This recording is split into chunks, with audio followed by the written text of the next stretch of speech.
Hey, I'm Pete for Film Dog Productions and welcome back to another episode of our How to Get Better Showreels video series and the fourth part of the production value topic, which is about production design. What is production design and why it's important for a showreel scene? Production design is the creation of the physical world of a film. This is what basically sells the story. If you film a period scene in a contemporary apartment wearing jeans and t-shirts, no one will believe it. It also helps the cinematographer to create the style and look of the film through costume, makeup, sets, props and location choices, enabling the audience to dive into that world. Production design makes a difference in between this and this. It's also what makes the budget of some movies really high when they build up houses and entire streets or villages, and they individually create all costumes, sets and props. Now when it comes to a made-from-scratch showreel scene, it's very unlikely that any of these could be afforded, and I also doubt that an actual production designer would ever be involved. But it's important to think of it as it's a crucial part of creating a professional cinematic look, and without it no one will ever believe that that scene is from an actual production. The good news is that you don't have to go super crazy about it, and it doesn't have to cost you a lot of money. Little things can make a big difference. The first three things you have to think of: location, location, location. That might cost you some extra money, maybe not, but we shall not dive into this any further today. We will discuss the location topic in detail in the next episode. Now let's jump into the set design. If you are lucky, you will get an already great looking location that doesn't really need any decoration, it just looks good as it is. In the other 90% of the times, on the other hand, you will find empty rooms with plain, usually white walls that isn't really good for filming at all. In this case, you will have to dress the set. Pictures, posters, flags, big fabrics, pinboards for office scenes for example, pretty much anything that makes sense for the scene and covers the plain white wall as much as possible. That will provide some colors for the scene and or some textures and dimensions, the sense of depth.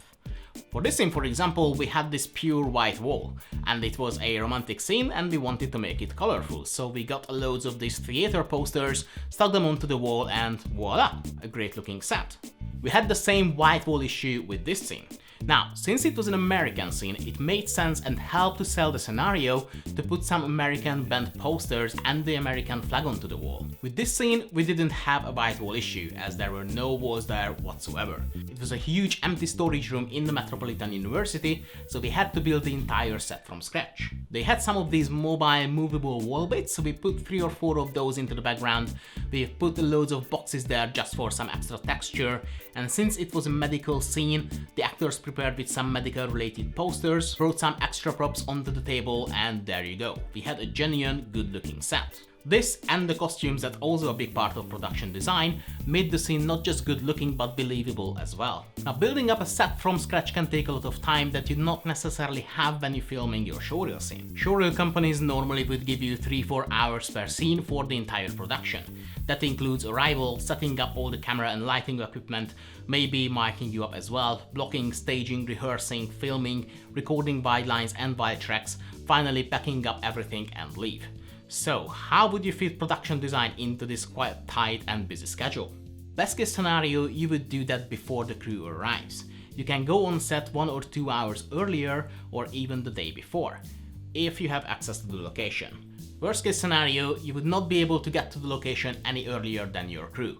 In this case, you will have to take this time off of the filming time by cutting down the shots. Make sure you keep the scene as simple as possible, so you would not need loads of shots to tell the story. Like with this scene, we spent more than 2 hours to build up the set and light the scene, but it was a very easy 2 people sitting and talking scenario that we could cover with only 4 shots. A medium and a close-up on both actors was enough to tell the story, but having this set allowed us to do it in a believable way. Quality over quantity every single time, that is super important. It's a lot better to have 4 shots or even just 2, like 1 medium or close-up on each actor, than having 6, 7, 8 low-quality shots in an empty room with white walls and crappy lighting. Quick tip: putting things onto the wall could be tricky when you're not allowed or don't want to use nails or blue tacks, as those leave marks on the wall. But you can get these sort of stickers from Amazon. A pack of 24 costs less than £9. Then you can cut it to make a lot more of it, and it's perfect to stick things onto the wall for a couple of hours. Moving on, costumes. Primary function is to support the character as well as the look and the style of the scene. Just as with set design, if it's a romantic scene or a comedy or anything that needs to be colorful, prepare with warm, vibrant colors. Use red, yellow, purple, orange, and feel free to mix those colors together. If it's a drama or horror or anything that you wouldn't imagine being very colorful, prepare with gray and black colors. Refrain from strikes and stripes and any sort of busy patterns, as they can interfere with the light in a very nasty way. And also try to refrain from big logos, text or pictures on clothes, as they could be very distracting. Normal, plain colors are working just fine. Finally, hair and makeup. You probably noticed that actors in movies and TV shows always have perfect hair and makeup, sometimes even when their character has just woken up in the morning. It doesn't really make sense, but it looks good, so this is how it's done. Now, bigger productions have an entire department dedicated to hair and makeup, which you will not have when you're filming your showreel scene. But getting a haircut done before the filming, doing your best with styling it, and bringing some extra hair and makeup tool on set to keep it fresh and avoid shiny skin throughout the day will make a huge difference. Also, if you can't afford to pay for a professional to be on set, that would make an even bigger difference. Now, by buying a lot of design element to put on the wall and around the set, maybe a new costume if you don't have the right one for the scene, and all the additional props that are required by the script, you can easily find yourself spending an extra couple of £100 per scene only for production design. But should you?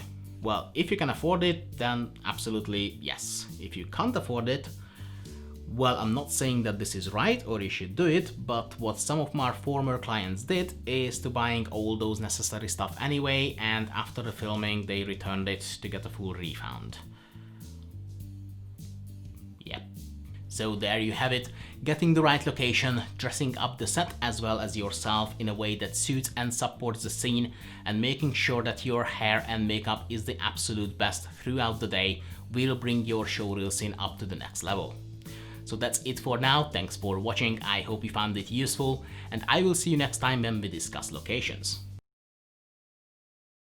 So we had to build an entire strat.